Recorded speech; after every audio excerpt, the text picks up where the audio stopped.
அஸ்ஸலாமு அலைக்கும். Hello all, welcome to Rifais diary. தேங்காய் பால் கஞ்சி எப்படி செய்கிறதுன்னு பார்க்கலாம்.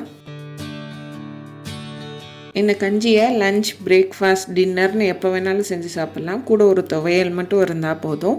நல்லா கம்ஃபர்டிங்காக இருக்கும். எப்படி செய்கிறதுன்னு பார்க்கலாம். இது செய்கிறதுக்கு நான் ஒரு கிளாஸ் பச்சரிசி எடுத்திருக்கேன். இது கப் மெஷர்மெண்ட்டில் 1/2 கப் இருக்கும்.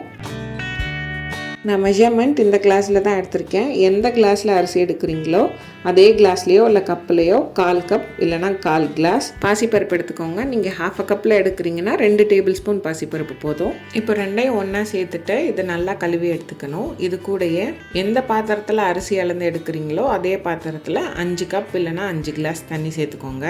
இது கூடயே இந்த கஞ்சிக்கு தேவையான அளவு உப்பு சேர்த்துக்கணும். இப்போவே உங்களுக்கு வேணும்னா நீங்கள் ஒரு 3லேருந்து 4 பல்லு பூண்டு கூடயே ஒரு 1/2 டீஸ்பூன் வெந்தயம் சேர்த்துக்கலாம். நான் இன்றைக்கி சேர்க்கலை. இப்போ இதை மூடி போட்டு ஒரு 3லேருந்து 4 விசிலுக்கு வேக வச்சு எடுத்துக்கணும். தேங்காய் பால் கஞ்சிக்கு நம்ம தேங்காய் அரைச்சி அதுலேருந்து பால் எடுத்து சேர்க்கணும். நான் ஒரு சின்ன தேங்காயில் 1/2 மூடி தேங்காய் எடுத்து அதோட தோல் எல்லாத்தையும் எடுத்துட்டு இந்த மாதிரி சின்ன சின்னதாக கட் பண்ணி வச்சுருக்கேன். இதை மிக்சர் ஜாரில் சேர்த்து இதிலேருந்து பால் எடுத்து வச்சுக்கலாம். நம்ம எடுக்கிற தேங்காய் பாலோட அளவு 2.5 கிளாஸ்லேருந்து 3 கிளாஸ் வரைக்கும் இருக்கணும். வேக வச்சிருந்த கஞ்சி ரெடி ஆயிடுச்சு. இந்த மாதிரி நல்லா குலைவாக வெந்து வந்திருக்கணும். இது இந்த மாதிரி ஒரு குழிக்கரண்டி வச்சு நல்லா அந்த மாதிரி மிக்ஸ் பண்ணி விட்டுக்கணும்.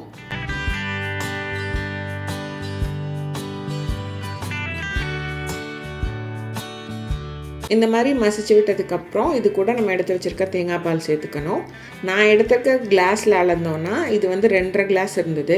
கப் மெஷர்மெண்ட்டில் 1.25 கப் இருக்கும். தேங்காய் பால் சேர்த்துட்டு இது நல்லா கலந்து விட்டுட்டு உங்களுக்கு இன்னும் கொஞ்சம் லிக்விடாக வேணும் அப்படின்னா நீங்கள் இன்னும் ஒரு 1/2 கிளாஸோ இல்லை 1/4 கப்போ தேங்காய் பால் எக்ஸ்ட்ரா சேர்த்துக்கலாம். அப்படி இல்லைன்னா நீங்கள் தண்ணி கூட சேர்த்துக்கலாம். இன்னும் ஒரு கிளாஸ் 2 கிளாஸ் அந்த மாதிரி தண்ணி கூட சேர்த்துக்கலாம். இது நல்லா கொதிச்சு வரும்போது கொஞ்சம் கெட்டியாகி தான் வரும். இப்போ இந்த கஞ்சி கொதிச்சு வர்றதுக்குள்ளே ஒரு தாளிப்பு ரெடி பண்ணிக்கலாம்.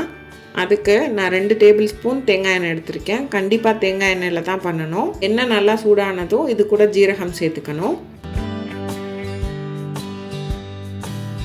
ஜீரகம் இந்த மாதிரி பொரிஞ்சு வந்ததுக்கப்புறம் இது கூட ஒரு கை நிறைய கருவேப்பிலை சேர்த்துக்கோங்க. கருவேப்பிலை ரொம்ப கலர் மாதிரி வரணும்லாம் இல்லை, லைட்டாக அது வதங்கி வந்ததுனாலே போதும்.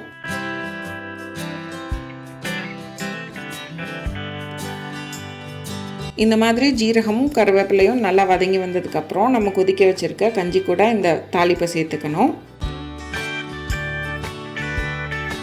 இதை சேர்த்துட்டு இந்த கஞ்சி கூட கலந்து வர மாதிரி நல்லா மிக்ஸ் பண்ணிக்கணும். இந்த டைமில் உங்களுக்கு எக்ஸ்ட்ரா தண்ணி வேணும்னா நீங்கள் சேர்த்துக்கலாம். இந்த தாளிப்பெல்லாம் கஞ்சியோடு நல்லா கலந்ததுக்கப்புறம் கொஞ்சமாக எடுத்து டேஸ்ட் பண்ணி பாருங்கள். இந்த டைமில் உப்பு பத்தலைன்னா நீங்கள் சேர்த்துக்கலாம். இதை நல்லா கலந்து விட்டுட்டு ஒரு 1 நிமிஷத்துக்கு இது கொதிக்கட்டும். இது நல்லா இந்த மாதிரி கொதிச்சதுக்கப்புறம் எடுத்து சர்வ் பண்ணோன்னா தேங்காய் பால் கஞ்சி ரெடி.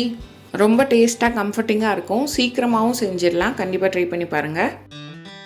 இந்த கஞ்சிக்கு வேறு எந்த சைடிஷுமே தேவையில்லை. கொஞ்சமாக துவையல் அரைச்சி தொட்டுட்டு சாப்பிட்டிங்கனாலே அவ்வளோ டேஸ்ட்டாக இருக்கும். ட்ரை பண்ணி பாருங்கள். ட்ரை பண்ணிவிட்டு எப்படி இருந்ததுன்னு கமெண்ட்ஸில் சொல்லுங்கள். இந்த வீடியோ பிடிச்சிருந்தா ரிஃபைஸ் டைரிக்கு லைக் பண்ணுங்கள், சப்ஸ்கிரைப் பண்ணுங்கள், ஷேர் பண்ணுங்கள்.